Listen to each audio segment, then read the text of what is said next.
There was recently a story of a school in the press, a boarding school. They employed a 24-hour security company to provide security officers on site.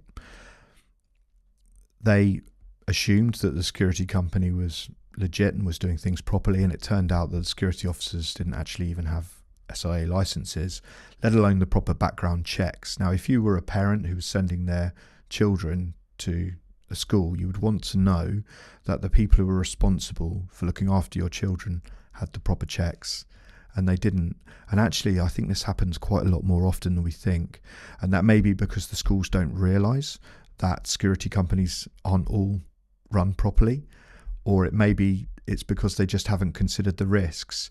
But it's very rare in a school for the school not to be risk averse when it comes to the children, because that is their number one priority.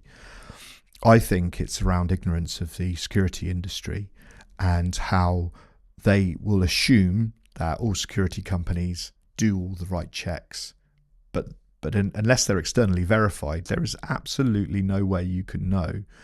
But what I will say is, if they're competing on price, there is a very good chance that they're not doing those checks properly.